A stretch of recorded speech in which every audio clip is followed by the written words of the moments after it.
Queridos amigos e amigas, muito boa tarde. Estamos dando início ao programa Espiritismo e Vida neste domingo, dia 20 de abril de 2025, em nossa série Encontros com a Paz. Estamos fazendo um estudo do livro Pão Nosso, psicografia do Chico e ditado pelo Emmanuel. Hoje nós vamos adentrar ao capítulo 162, que tem como título Manifestações Espirituais. E Emmanuel coloca uma passagem de Paulo na sua primeira carta aos Coríntios, capítulo 12, versículo 7, em que Paulo diz: Mas a manifestação do Espírito é dada a cada um para o que for útil. Paulo, na sua primeira carta aos Coríntios, capítulo 12, versículo 7, mas a manifestação do Espírito é dada a cada um para o que for útil. E Emmanuel diz: com a revivescência do cristianismo puro, nos agrupamentos do Espiritismo com Jesus, verifica-se idêntica preocupação às que torturavam os aprendizes dos tempos apostólicos, no que se refere à mediunidade. A maioria dos trabalhadores na evangelização inquieta-se pelo desenvolvimento imediato de faculdades incipientes. Em determinados centros de serviço, exige-se realizações superiores às possibilidades de que dispõe. Em outros, sonha-se com fenômenos de grande alcance. Vejam que interessante. Essa lição de hoje, ela vem de encontro a uma questão tão importante dentro da casa espírita: mediunidade, a comunicabilidade com os espíritos. E logo de início, Emmanuel coloca para nós que tanto no tempo lá de Jesus, nos tempos apostólicos, como nos dias de hoje, nos agrupamentos de espiritismo com Jesus, a questão mediúnica, a questão da comunicabilidade com os espíritos sempre foi um assunto espinhoso de lidar. Nós temos uma inquietação dentro de nós, isso é rotineiro de se observar, uma inquietação dentro dos grupos, dos trabalhos na evangelização, por desenvolvimento imediato de faculdades incipientes. E ele ainda coloca dois exemplos. Em determinados centros de serviço, é exigido realização superior às possibilidades que se dispõe. Em outros determinados centros de serviço, ficamos sonhando com fenômenos de grande alcance. Então, pegando o primeiro exemplo, quando nós exigimos realizações superiores às possibilidades de que dispomos, na verdade, estamos agindo com uma verdadeira falta de caridade. Como posso exigir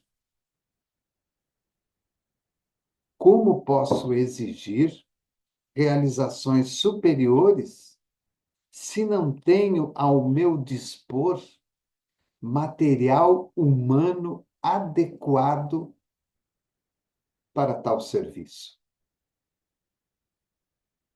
Como posso exigir uma realização nota 8 se aquilo que eu disponho ainda é nota 5 ou 4? Ficaremos frustrados e, consequentemente, frustraremos todo o grupo. No outro exemplo, aquele que dirige e aqueles que participam sonham com fenômenos de grande alcance. Não vamos conseguir. Não vamos atingir.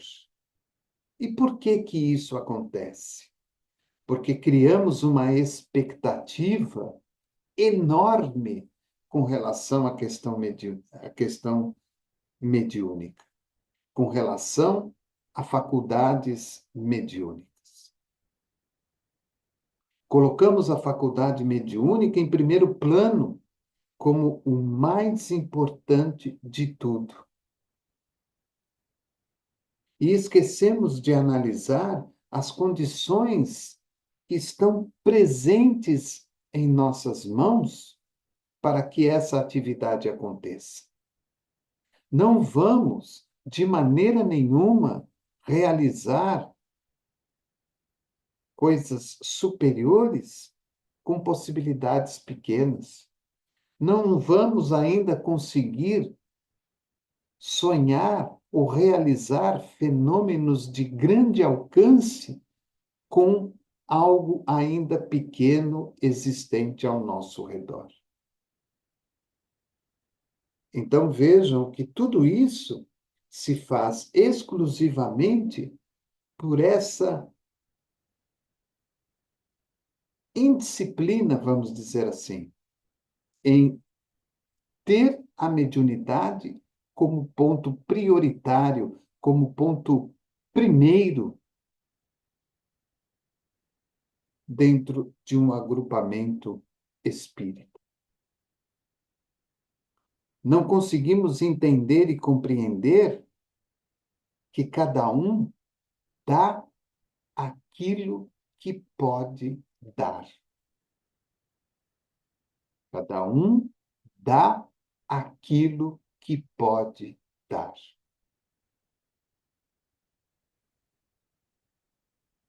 Nós não conseguimos oferecer grandes mensagens, grandes psicografias, grandes pinturas, grandes fenômenos mediúnicos, se não temos material físico, humano, para tal atividade. As comunicações, os fenômenos, serão exclusivamente dentro daquilo que temos, em condição física, em condição humana. Nós só conseguiremos dar um passo adiante a partir do momento em que nós nos dedicarmos ao estudo, ao aprendizado, à meditação daquilo que estudamos, daquilo que aprendemos, para que na autoiluminação, na autorreforma interior, estejamos em condições melhores para uma comunicação, para uma pintura, para uma psicografia, ou seja, qual for o outro fenômeno.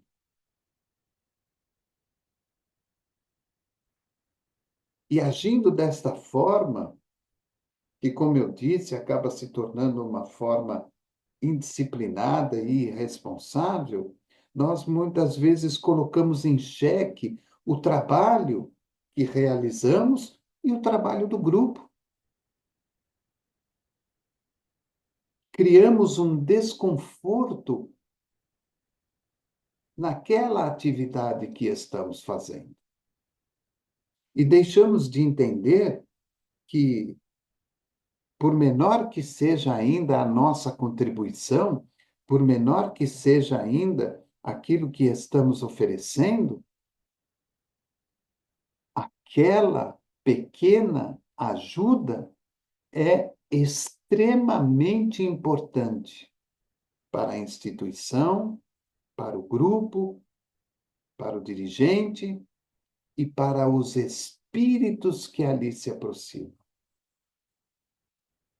Nós esquecemos desta escala evolutiva da qual Kardec fala para nós em O Livro dos Espíritos. Nós esquecemos de entender e de compreender que, por uma questão de afinidade fluídica, magnética, perispiritual, nós vamos nos aproximar de espíritos que vibram nessa mesma faixa. Como diz André Luiz em Nosso Lar, semelhante atrai semelhante. Para que eu possa me aproximar, por exemplo, de um campo vibracional como de Bezerra de Menezes, Emmanuel, Eurípides, Meimei, Sheila e assim por diante, eu terei que aumentar o meu campo vibracional. E aí, Emmanuel, na segunda parte, mostra-nos uma outra questão nesse texto, quando ele diz: o problema, no entanto, não se resume a aquisições exteriores. O problema, no entanto, não se resume a aquisições do exterior, ou seja, daquilo que trazemos de fora para dentro. Não está resumido isso. Não está resumido nessa questão. Vou decorar o livro dos médiuns, o livro dos espíritos e todos os livros sobre mediunidade e terei tudo isso gravado no meu pensamento, no meu coração. Não é apenas isso. Aí ele mostra o outro lado da questão. Enriqueça o homem a própria iluminação íntima. Intensifique o poder espiritual através do conhecimento e do amor, e entrará na posse de tesouros eternos, de modo natural. Olha que interessante. Não é a imposição, não é apenas aquilo que vem de fora para dentro, imposto pelos outros. Não é apenas a aquisição de conhecimento que vamos impondo a nós mesmos, ou outros impõem a nós, para que nos tornemos melhores na questão mediúnica. Enriqueça o homem a própria iluminação íntima. E iluminar-me interiormente é provavelmente abdicar de questões que não batem, não se juntam ao contato com espíritos de alta envergadura, ao contato com espíritos voltados exclusivamente para o bem. Espíritos que já possuem uma iluminação própria pela conquista através do trabalho. Abdicando de questões materiais, corriqueiras da vida, que nada têm de importante, que são significativas para aquele instante da vida material, mas que se preocuparam e se preocupam ainda exclusivamente pela iluminação espiritual. Aquilo que nós chamamos na casa espírita de reforma íntima. Mudar pensamento, mudar a visão, mudar os ouvidos, mudar as palavras, mudar os sentimentos, mudar as ações, mudar o cotidiano. Porque somente através das mudanças positivas de autoiluminação é que nós conseguimos subir no campo vibracional. E quando subimos no campo vibracional, vamos nos conectar a espíritos que estão neste campo de vibração, e não mais com aqueles que estavam na vibração anterior. Intensifique o poder espiritual. Como é que eu vou intensificar o meu poder espiritual? Através do estudo, através da fé, através da confiança, através do devotamento, através, principalmente, da disciplina, quando eu me coloco à disposição dos benfeitores espirituais. Então, eu creio nos espíritos, e os espíritos também passam a crer em mim, naquilo que estou oferecendo. Há uma reciprocidade entre nós, porque os espíritos passam a confiar naquilo que eu estou oferecendo, naquilo que eu estou dando, naquilo que eu estou me esforçando para bem atendê-los. Enriqueça o homem a própria iluminação íntima. Intensifique o poder espiritual através do conhecimento e do amor. Através do conhecimento e do amor. Ou seja, através do estudo. Não nos formamos em medicina, em engenharia, em arquitetura, em advocacia, ou seja, qual for outra profissão, sem que haja conhecimento, sem que haja estudo, sem que haja aplicação da disciplina naquilo que estamos querendo adquirir como conhecimento. E sem o amor por aquilo que estou fazendo. Amar a medicina, a advocacia, a arquitetura, a engenharia ou outra profissão qualquer. Amar o meu trabalho mediúnico. Então, eu passo a ter conhecimento da mediunidade, do trabalho mediúnico, da mediunidade que porventura possa ter e vou realizar essa atividade da melhor maneira possível. Enriqueça o homem a própria iluminação íntima. Intensifique o poder espiritual através do conhecimento e do amor. E entrará na posse de tesouros eternos, de modo natural. E entrará na posse de tesouros eternos, ou seja, de tesouros espirituais, que não se desfazem, não enferrujam, a traça não come, mas tudo isso de uma maneira natural, sem imposições, sem obrigações. Muitos aprendizes desejariam ser grandes videntes ou admiráveis reveladores, embalados na perspectiva de superioridade, mas não se abalançam nem mesmo a meditar no suor da conquista sublime. Não vivemos isso na casa espírita?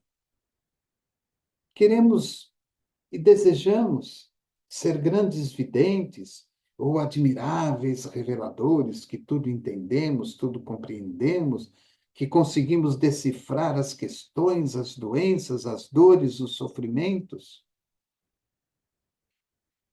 Porque nós já estamos assim sendo embalados pela questão da superioridade. Desejamos, queremos ser superiores. E muitas vezes nos iludimos nesse querer. nesse acreditar que somos grandes videntes, de que somos admiráveis reveladores, mas não se abalançam nem mesmo a meditar no suor da conquista sublime. Meditar de como eu posso transpirar para essa conquista. Ou meditar de como eu devo trabalhar, lutar, suar para conquistar esta sublime categoria. Queremos que as coisas aconteçam, porque nós queremos, porque os outros impõem, porque os outros obrigam. Mas não paramos para meditar, para pensar. Então, eu vou fazer um curso para ser médico, eu vou ter que passar aí pelo primário, pelo ginásio, pelo colegial, falando ainda da moda antiga. Vou ter que entrar num curso técnico, num curso especializado, vou entrar na faculdade, vou ter que fazer uma especialização, vou ter que fazer experimentos para depois realmente me tornar um grande médico. Se eu não fizer isso, não me tornarei um grande médico. Será que para a mediunidade vai ser diferente? Será que na lei divina, que é a lei universal, para a questão mediúnica, no contato com os espíritos, no contato com a espiritualidade, será diferente? Será que a mediunidade nos reserva um privilégio que nós ainda não conhecemos? De maneira nenhuma.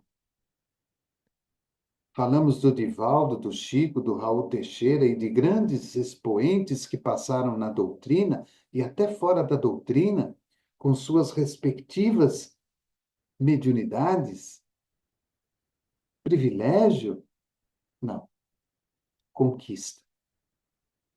Suor do trabalho.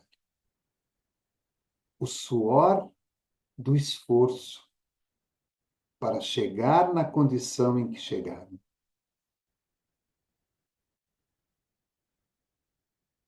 E nós, muitas vezes, não queremos isso. Muitos aprendizes desejariam ser grandes videntes ou admiráveis reveladores, embalados na perspectiva de superioridade, mas não se abalançam nem mesmo a meditar no suor da conquista sublime.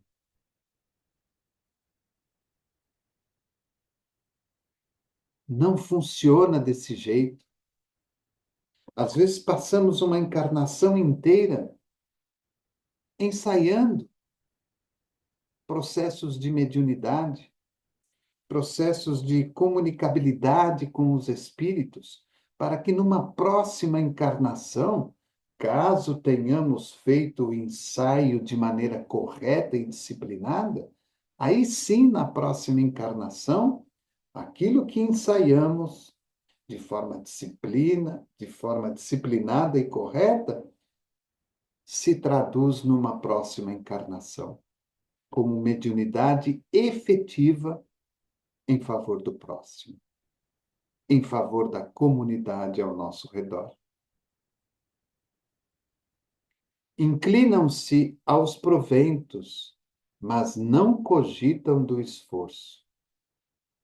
Inclinam-se dos proventos, mas não cogitam do esforço. Vejam que interessante.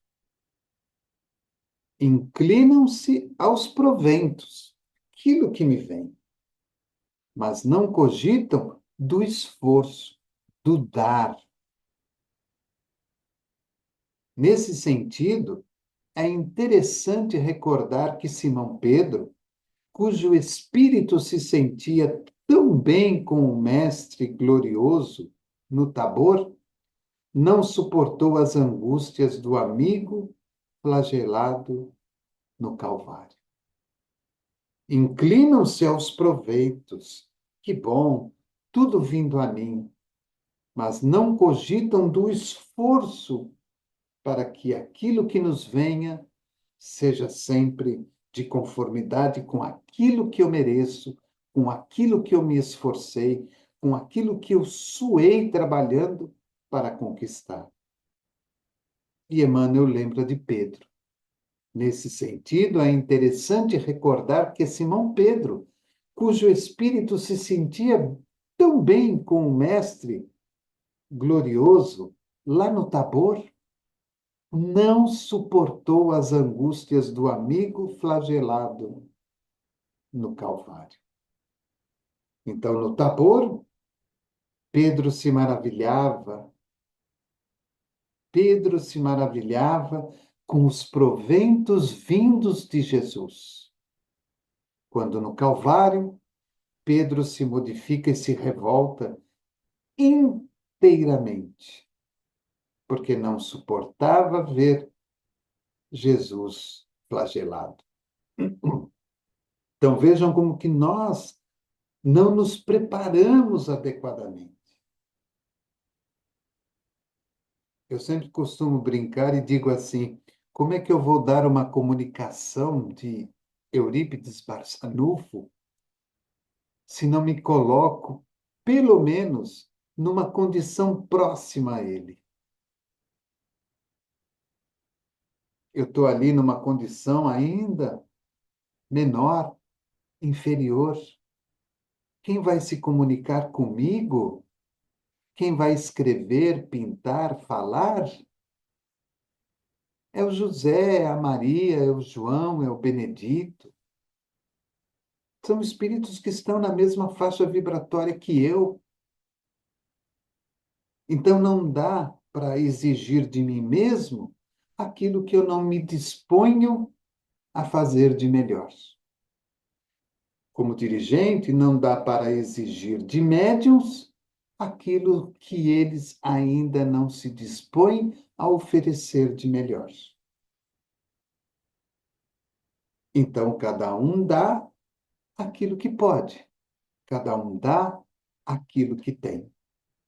E aí Emmanuel termina dizendo: é justo que os discípulos pretendam o engrandecimento espiritual. Todavia, quem possua faculdade humilde, não a despreze, porque o irmão mais próximo seja detentor de qualidades mais expressivas. Trabalhe cada um com o material que lhe foi confiado, convicto de que o Supremo Senhor não atende, no problema de manifestações espirituais, conforme o capricho humano, mas sim de acordo com a utilidade geral. Olha que bonito. Então, Emmanuel diz que é justo você pretender o engrandecimento espiritual. É justo. Nada de errado. Mas que a gente faça isso com humildade.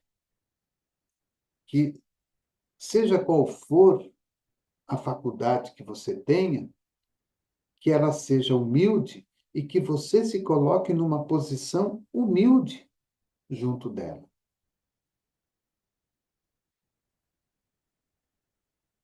E que você não despreze aquele que muitas vezes está ao seu lado e que tenha uma qualidade mais expressiva que a sua. Cada um trabalha com o que tem. E cada um trabalhando com o que tem, nós todos somos úteis de maneira geral em favor de todos os irmãos e de todos os companheiros. É justo que os discípulos pretendam o engrandecimento espiritual. Todavia, quem possua faculdade humilde, não a despreze, porque o irmão mais próximo seja detentor de qualidades mais expressivas.